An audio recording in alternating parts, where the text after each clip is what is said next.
جمعية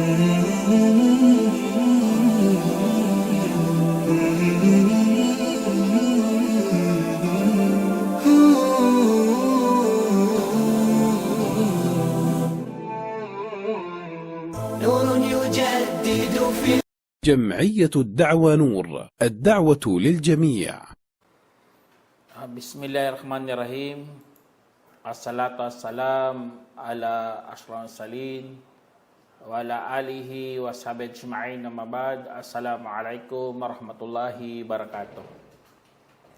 Mga kapatid sa Islam, alhamdulillah, umabot na tayo sa surah Zukhruf 60. Sinabi ng Allah subhanahu wa ta'ala, a'udhu billahi minash shaitanir rajim, walau nasha'u laja'alna minkum malaika fil ardi yakhlufun.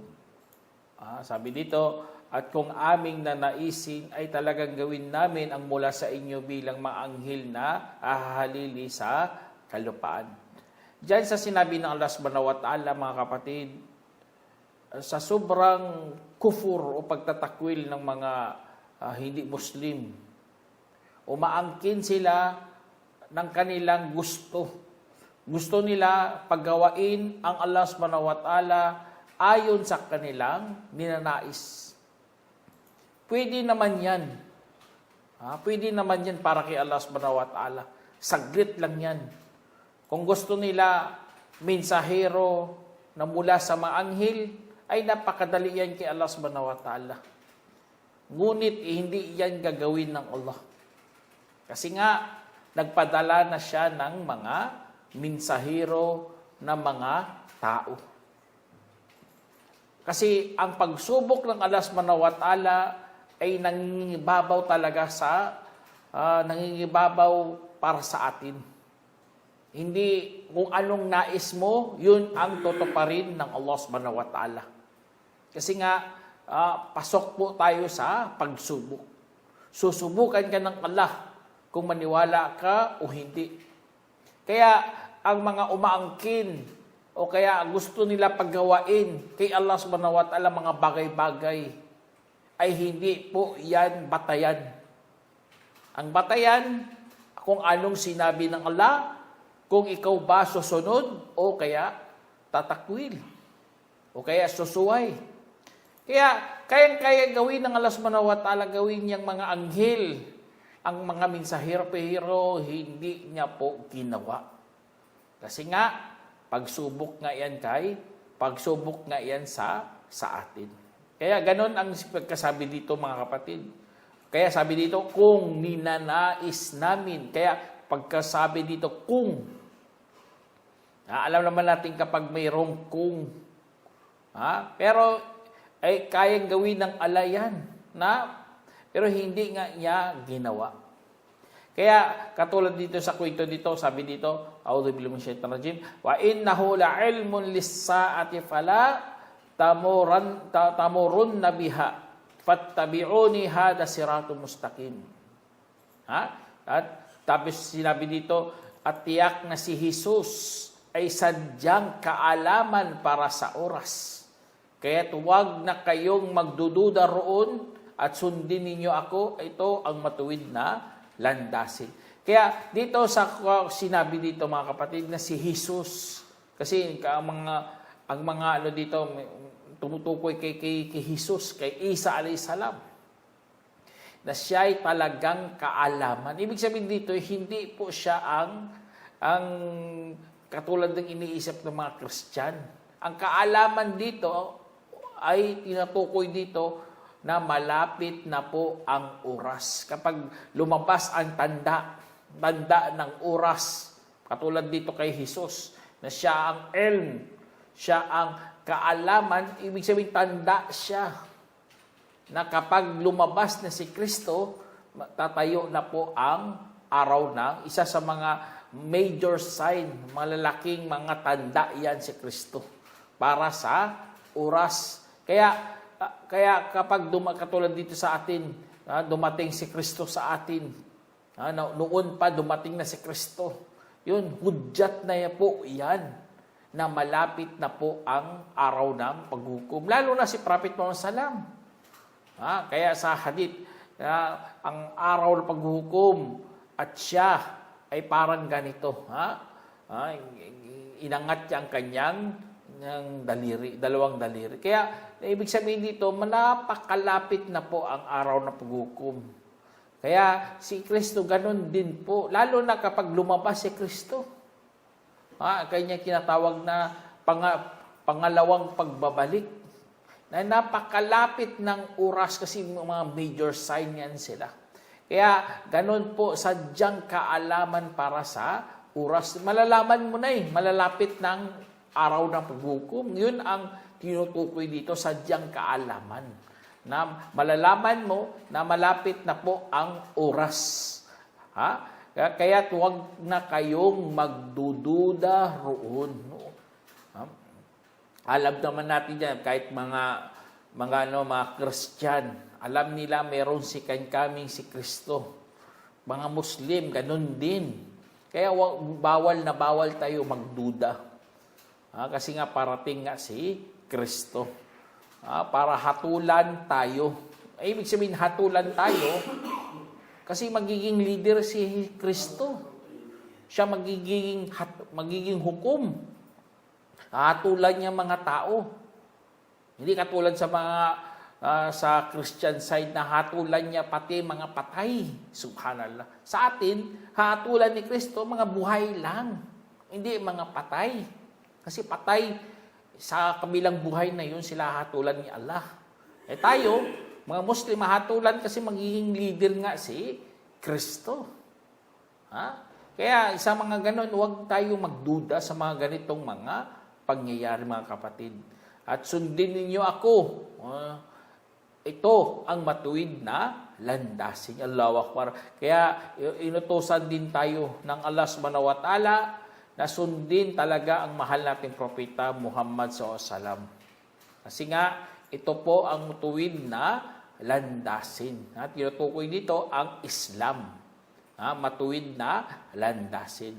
At ang matuwid na landasin, mga kapatid, katulad ng kadugtong dito, sabi dito, wala yasuddannakum asy-syaitanu innahu lakum aduwwum mubin. Sabi dito, na huwag nga kayong magpapaharang kay Satanas. Tunay na siya para sa inyo ay isang malinaw na kaaway. Kaya sa matuwid na landasin, mga kapatid, nandyan lagi ang mga demonyo. Sila po ang kanilang layunin para harangin ang mga Muslim, ang mga nagpapakatuwid, ang mga mananampalataya. Nandyan yan sila. Harangin ka para hindi ka susunod. Para ikaw ay kabilang sa mga mapagtakwil. O kaya, gusto niya, alam naman natin ang mga kaaway, ang kanilang hangad ay panlilin lang. Yun ang kanilang gawain, basta kaaway. Kaya huwag kayong huwag kayong kakampi sa mga kaaway. Kasi nga wala silang magandang hangad maliban sa panlilin lang. Ganun po ang mga demonyo, yung ganun na si Satanas. Ang gusto niya, malinlang ka lang. Ayaw kanyang matuto, ayaw kanyang tumahak sa matuwid na landas, ayaw niya magtagumpay ka, ayaw niya aangat ang buhay mo. Kasi kaaway nga Kaya si Satanas ituray talaga na malinaw na kaaway. Hindi tago, hindi kubli, hindi. Dapat malinaw. Kaya sa mga lahat ng mga gawain ng mga demonyo, mga kapatid, hindi natin yan sila gagayay kasi nga sila po ay malinaw na kaaway.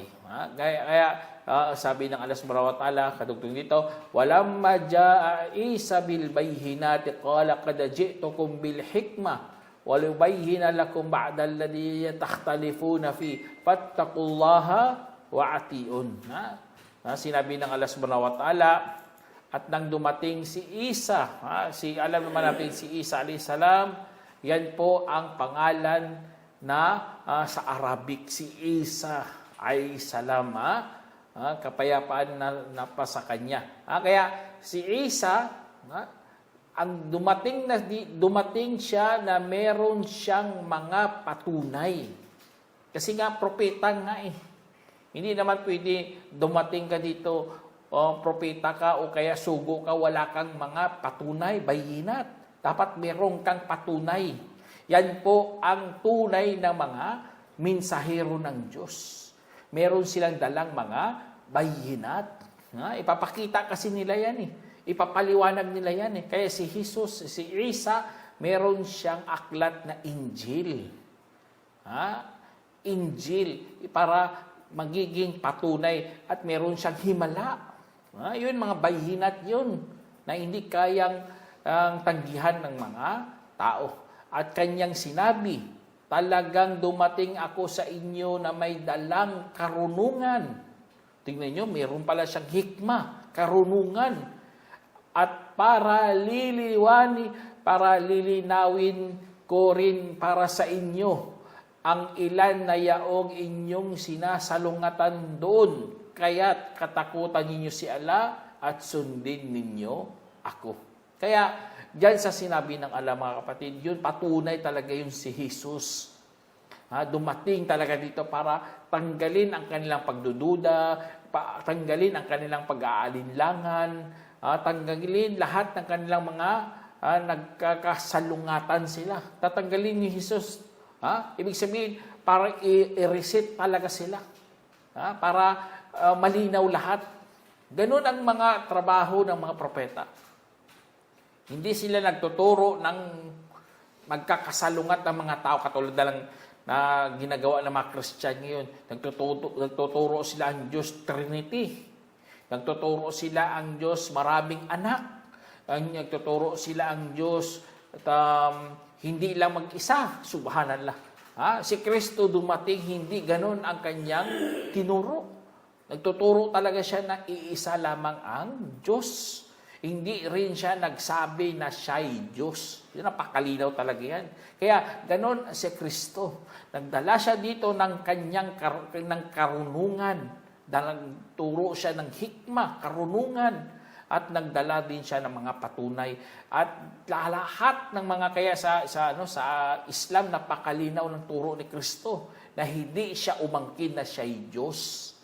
Siya ay isang propeta. Mas pagkos siya mismo nagpapatunay ng kanyang turo. Hindi wala siyang nabanggit na ang Diyos natin pala ay merong 3 persona. May Ama, may Anak, may Espiritu Santo. At ang Anak ay ako yun. Subhanallah, hindi na ganun ang sinabi ni Kristo. O kaya, ako ang birbo, akong salita. Wala, hindi rin yan lumabas sa bibig niya. Ibang tao ang nagsaysay yan kahit sa Biblia. Ayon kay Juan, ayon kay Marcos, ayon kay sino pa dyan, mga nabanggit yan, 4 na gospel na yan. Kay Mark. Kaya lahat po yan, mga kapatid, hindi yan tinuro ni Kristo. Bagkus ang kanyang sinabi, katakutan ninyo si Allah at sundin ako. Napakalinaw. Katakutan si Allah at sundin ako. Kaya kung tunay ka na tagasunod ni Kristo, ay tatahakin mo talaga ang Islam. Yung reliyong Islam. Kasi ganun ang kanyang itinuro, mga kapatid. Kaya, at ito pa, isa sa mga pinakamagandang sinabi rin ni Kristo, sabi niya, Inna Allaha wa Rabbi wa Rabbukum fa'budu hadha siratum mustaqim. Sabi niya, katotohanan si Allah ang siyang Panginoon ko at ang inyong Panginoon. Kaya't sambahin ninyo siya, ito ang matuwid na landasin. Allahu Akbar. Tingnan nyo, ganun ang pagkasabi ni Kristo. Napakalinaw na ang Diyos niya iisa, katulad ng mga Muslim. Kaya si Kristo, Muslim na Muslim. Kasi nga, nagtuturo siya ang kanyang Panginoon at Panginoon ninyo ay iisa. Yun si Allah subhanahu wa ta'ala. Allahu Akbar. Kaya, pasalamat talaga tayo, mga kapatid, ng Muslim tayo. Hindi tayo naniniwala sa Trinity. Na ang Diyos, isa sa 3 persona, at ang 3 persona, binubuo yan ng iisang Diyos. Subhanallah. Napakagulong paniniwala po yan. Ang iba, hindi pa nila yan aaminin ng Diyos nila 3. Gusto nila isa, pero 3 in 1 pa rin. Pero bibilangin mo, kung marunong talaga sila magbilang, tatlo talaga. Hindi times. Pag plus talaga yan. Kasi gumamit at. Kaya napakagulo ng paniniwala. Kasi kaya si Kristo, hindi naman ganun ang kanyang itinuro. Pwede sana kung ganun tinuro ni Kristo yan. Kahit sa Bible, tinuro ni Kristo. Ang Diyos pala natin, iisa pero tatlong persona. Hindi yan ganun ang kanyang pagkaturo. Kaya dahil doon mga kapatid, sinabi dito ng Allah, فَاخْتَلَفَ الْأَحْزَابُ مِنْ بَيْنِهِمْ فَوَيْلٌ لِلَّذِينَ ظَلَمُوا مِنْ عَذَابِ يَوْمٍ أَلِيمٍ. Sinabi dito, saka. Tingnan nyo, sinabi dito, saka. Sa time ni Kristo, nangaral siya ng iisang Diyos. Pagkatapos niya, sa time na nawala na siya, saka nagkasalungat na sila. Tingnan nyo, nagkasalungat ang kanilang pagitan. Kaya't kasuklam-suklam para sa mga yaong ng api mula sa kaparusahan ng araw na napakasakit. Kaya parusahan talaga ang mga gumagawa ng kwento na hindi naman tama, na hindi naman tugma sa sinabi ni Kristo. Ang kanilang kasi ginawa nila si Kristo isa sa mga Diyos, si Kristo divine. Kasi Kristo half divine at half na tao, subhanallah. Puro kwentong barbero talaga eh. Meron pa silang ginamit na sangkap. Sangkap yan, sangkap ng Diyos si Kristo. Humusyos, sa ano pa sa kanilang, sa Greek pa humusyos, o ano pa dyan, mga pinanggagawa nila, yung mga imbintong mga termino. Kaya, hindi po ganyan. Kaya kasuklam-suklam o wailul lilladina zalamu min adabi yawmin alim. Kaya paparusahan nila sila, kasuklam-suklam sa kanila. Kasi nga binago nila ang reliyon ni Kristo. Si Kristo nangaral isang Diyos, one God. Tapos sa kanila hindi one God, pagkus three person in one God. Subhanallah. Gagawa pa ng mga kwentong barbero. Kaya sabi dito ng Allah subhanahu wa ta'ala, hal yanduruna illa sa'ata an ya'tiyahum bagta wa hum la yash'urun. Sinabi ng Allah, hindi baga sila naghihintay bukod sa oras na baka darating ito sa kanila ng biglaan habang hindi nila namamalayan. Kaya sila naghihintay naman sila sa araw ng paghukom. Naghihintay sila ng oras, mga kapatid. Baka darating din sa kanila. Yung tinatanong sila ng Allah, pinapaalalahanan sila. Bakit kayo nag-imbento niyan? Alam naman natin, lumabas lang yan ang Trinidad yan pagkatapos ni Kristo. 400 years sa Council of Nicaea. Lumabas yan. Nagdebate pa sila dyan. Kung ano ba talaga si Kristo, divine o tao lang. Kaya, ang alam nyo, ginawa nila, kinumbay nila yan. Half divine, half tao. Ganun na lang para walang gulo. Para combination ng mga pagano at mga sumasampas sa isang Diyos. Half human, half God. Ganun ang kanilang Kaya, awudumila mga kapatid. Kaya sila, naghihintay ba sila? Naghihintay din sila, pero bakit ganun ang nangyari sa kanila? Kaya, sinabi ng Allah, akhillau yawma idin ba'duhum li ba'din adu illal muttaqun. Illal muttaqin, sinabi ng Allah, mga matatalik na magkakaibigan sa araw na yaon para sa bawat isa ay magkalaban bukod lamang sa mga matakutin. Tignan nyo pagkasabi dito ng Allah. Kung iisipin mo, bakit kakakampi sa mga baliktad ang mga pag-iisip? Yung kinakampihan nila yan kasi nga magkaibigan nga eh. Kaibigan, siyempre kung kaibigan mo, kakampihan mo talaga eh.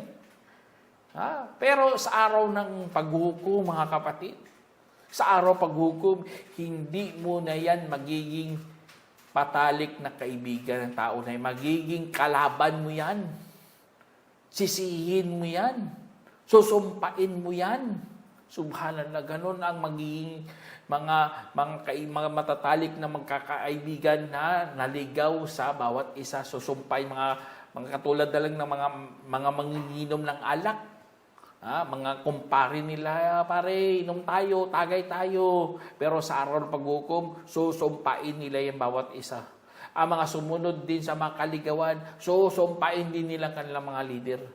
Kaya mga matatalik na magkaibigan, mag-ingat talaga tayo dyan sa mga matatalik na kaibigan. Alam naman natin lahat na ang kaibigan, hindi naman lahat mong kaibigan ay mga close friends mo.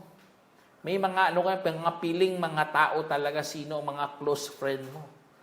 Kaya kung close friend mo yan, dapat mga lang yan, hindi dapat ilayo sana tayo ng Allah subhanahu wa ta'ala sa mga close friend natin na gumagawa ng kasamaan at ikaw ay nadadamay. Dapat mga kaibiganin mo lang mga matakutin. Bukod lamang sa mga matakutin. Allahu Akbar. Illal muttaqin. Yun ang dito ng Allah. Kasi darating talagang oras mga kapatid, magiging kaaway mo yan silang lahat. Allahu Akbar, napakaganda na pagkasabi dito ng Allah. Kaya ganun ang nangyari sa mga Christian. Kinakampihan nila yung mga ibang mga pari kasi nagdebate nga sila, kinakampihan kasi mga best friend nila yun. Magkakaibigan sila Siyempre, magkaibigan ka, hindi mo naman pwede ihulog lang yan. I-isay mo sila. Kaya magiging kaaway lang yan sila sa araw paghukom. Kaya, sabi dito ng Allah subhanahu wa ta'ala, Ya ibadi la khawfun alaykumul yawm wala antum tahzanun. Sinabi ng Allah subhanahu wa ta'ala, O aking mga alipin, walang takot hinggil sa inyo ngayon. At hindi kayo magdadalamhati. Allahu Akbar. Iyon ang pangako ng Allah subhanahu wa ta'ala sa mga taong nagpakatuwid dito. Lalo na nagpapaalipin kay Allah. Kaya ang sa pagsamba natin mga kapatid, isa sa mga purpose ng pagsamba ay pagpapaalipin. Kaya tinawag na ibada yan. Kasi nga, pagpapaalipin talaga yan.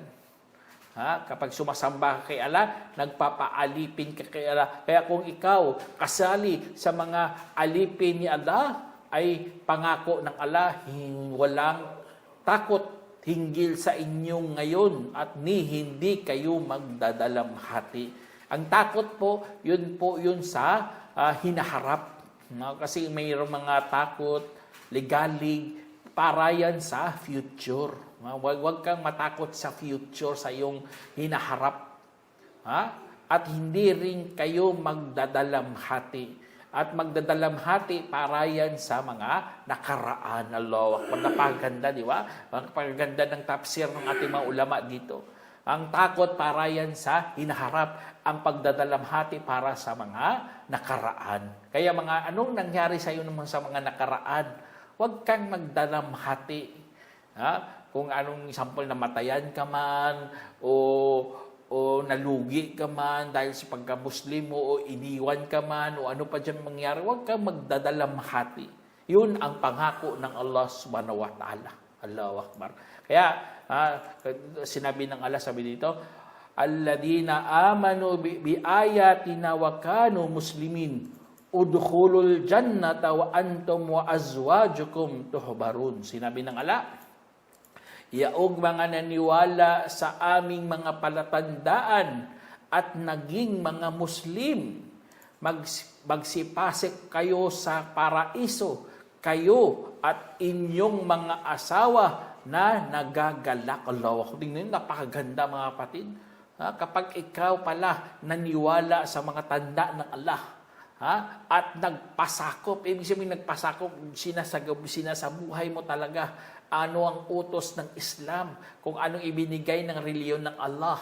Ay, sabi dito, magsipasok kayo sa paraiso, kayo at ang inyong mga asawa na nagagalak. Allahu Akbar.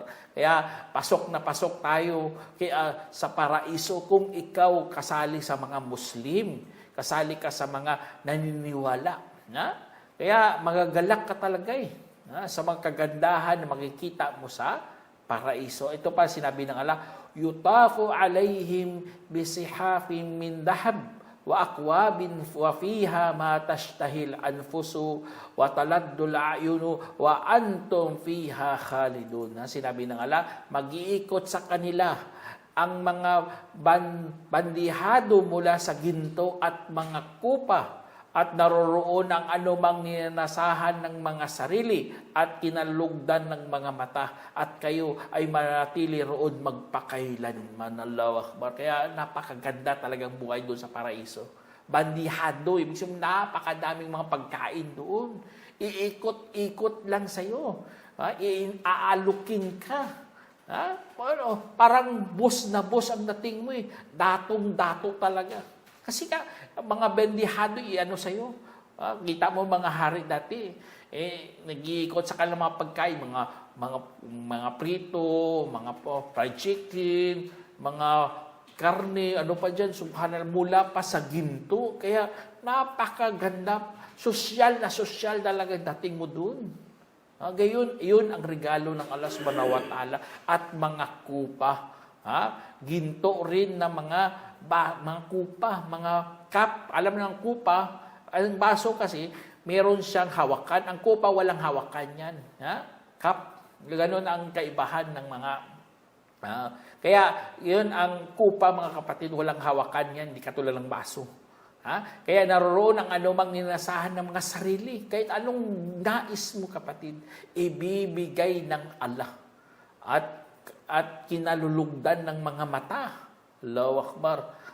Siyempre naman, ang mga paningin natin, kahit dito nga sa mundo, kung ayaw mo, tingin mo pangit, iwanan mo kagad. Ganun ang hindi kinalulugdan ng mata, pero doon sa paraiso, lahat kinalulugdan ng mga mata. At doon na magpakailanman. Yun ang regalo ng Allah subhanahu wa ta'ala sa mga nagpakabait. Tapos sabi pa, وَتِلْكَ الْجَنَّةُ الَّتِي أُورِثْتُمُوهَا بِمَا كُنْتُمْ تَعْمَلُونَ. Sabi dito, at iyan ang paraiso na ipinamana sa inyo ayon sa dati ninyong ginagawa. Yun palang dahilan. Bakit nagkaroon sila ng paraiso? Namana nilang paraiso dahil sa kanilang mga ginagawa. Kaya sa mga pagpapasting natin, sa ating mga sakripisyo, sa pagsasala natin, huwag kang maghinayang, kapatid. Kasi nga, yun ang dahilan magkakaroon ka ng mana. Dito sa mundo, wala kang mana, okay lang yan. Pero kapag pagkakataon, yun po doon sa paraiso. Kaya, damihan mo na ang iyong mga mabubuting gawa. Mga sadaka mo, mga zaka mo, o ano pa dyan, mga isip mo, mga mabuting gawa. Gawin mo na yan kasi nga magkakaroon ka pa ng mana. Mana mo napakamahal, napakaganda, napakamainam. Yun po ang paraiso ng Allah subhanahu wa ta'ala. Kaya bilang panghuli, mga kapatid, sinabi dito, walakum fiha fakihatun kathira minha ta'kulun. Allahu Akbar. At mapapasa inyo ang mga napakaraming bunga na inyong makakain. Allahu Akbar. Isipin mo, napakadaming prutas doon. Kakain ka na lang. Meron nga sa hadith na ang puno doon tatakbuhin ng mga ngabayo ng 100 years. Yun na, isang puno pa lang yun. Kaya kung isipin mo, napakadakilang puno yun. Napakalaking puno yun. Paano ng bunga? Di ba? Kaya ano ka na lang. Upo ka na lang. Tapos ipapaano na lang sa iyo ang prutas, dadalihin sa iyo. Kaya napakaraming bunga. At ang mga bunga doon, mga kapatid, may mga pangalan na alam natin sa mundo, pero ang lasa, iba ang lasa ng bunga. Yun ang ireregalo ng Allah subhanahu wa ta'ala sa mga makakapasok sa paraiso. Sana ipagduan natin, mga kapatid, ng ating mga sakripisyo, pagtatyaga, lahat ng ating mga pagod ay tanggapin nawa ng Allah subhanahu wa ta'ala para po makapasok tayo sa paraiso. Kaya iwasan nyo na yan ang mga pakitang tao kasi wala talagang kabuluhan ang magpapakitang tao. O kaya sasamba ka sa ibang mga Diyos kasi wala naman silang tinataglay na mga ganito, mga paraiso ng Allah. Hindi nila taglay yan. Bakit ka sasamba doon? Bakit ka sasamba kay Kristo? Wala nga yung hawak na titulo sa paraiso. Lahat yun, pag-aari yun ng Allah subhanahu wa ta'ala.